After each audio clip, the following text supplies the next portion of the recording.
Chief minister साहब ने कहा, केटी रामाराव साहब ने कहा कि हां मेट्रो आएगी, लेकिन सवाल यह है कि मेट्रो कब आएगी पुराने शहर में। अगर sir, I want to come on record और यह चैलेंज के साथ कह रहा हूं, जिम्मेदारी के साथ कह रहा हूं, अगर मैं गलत हूं तो अपनी असेंबली की निश्चित से इस्तीफा दे दूंगा। सर, मैं मेट्रो ट्रेन हैदराबाद में आई है तो मजलिस इत्तेहाद अल मुस्लिमीन की वजह से, अकबरुद्दीन ओवैसी की वजह से आई। मैं ठहर के असेंबली में लड़ा, मैं और जनार्दन रेड्डी साहब खैरताबाद के एमएलए थे, हम दोनों ने मिलकर लड़कर इतना गड़बड़ की।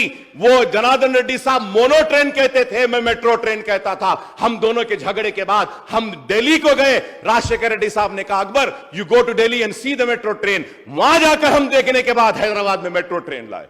माइटास को दिया गया था, सत्यम डूबने के बाद माइटास से ले लिया गया, उसके बाद एलएनटी को दिया गया। मेरे मुतालबे पर, मेरे लड़ने पर आया मेट्रो, लेकिन मेरे एरिया में मेट्रो आज तक नहीं है। Janardhan Reddy Khairatabad MLA who used to fight with me, हम दोनों लोग लड़ते थे हैदराबाद को कृष्णा वाटर होना, हैदराबाद को कृष्णा वाटर होना। Janardhan Reddy used to go against his party and stand with me and we fought. पानी भी जब आया तो पुराने शहर में नोट में मिनिस्टर साहब ने कहा कि रोजाना पानी दे रहे हैं। माफ करना स्पीकर साहब, पुराने शहर में रोजाना पानी नहीं आता।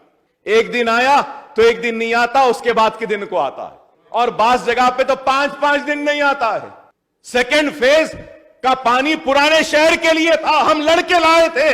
तेलंगाना के पानी के साथ नाइंसाफी हुई तो तेलंगाना बन गया। पुराने शहर के पानी के साथ नाइंसाफी हो रही है तो हम बोले तो किसको बोले। आईएस सदन के पास से डाइवर्ट कर दिया गया, सैनिक पूरी तक लेकर गया। खैर, मुझे एतराज नहीं है, पानी है, सबको पिलाना है, हमारे ही शहर के लोग हैं। अरे आप लाइन को डाइवर्ट कर दिए, हमारा पानी हमको नहीं मिल रहा, लेवल्स कम हो गए। सर, आप दीजिए, पेरिफेरल एरिया में पानी जरूर दीजिए, मुझे एतराज नहीं है, देना भी चाहिए, लेकिन हमारा भी ख्याल करिए। पुराने शहर में कचरों का अंबार है, लगा हुआ है, कई दिन तक कचरा नहीं उठता है। Sir, road has been widen from Owaisi hospital to Chandrayangutta. Road widening होके 10 साल हो गए, लेकिन 10 साल से जो लाइट के खंबे हैं ना साहब, वाइडनिंग के बाद भी वो बीच रोड पे खड़े हैं। ये ऐसी चीजें हैं sir, because of this we feel and we face lot of embarrassment facing our people. Sir, अगर ये नहीं होगा तो फिर आप और हम जो फख्र लेते हैं कि शहर हैदराबाद को हमने आगे बढ़ाया, हम दोनों ने मिलकर काम करके हैदराबाद की शक्ल बदली है, तो आज हमारे ऊपर लोग तनकीद करेंगे, उंगली उठाएंगे और बोलेंगे कि हमने क्या किया।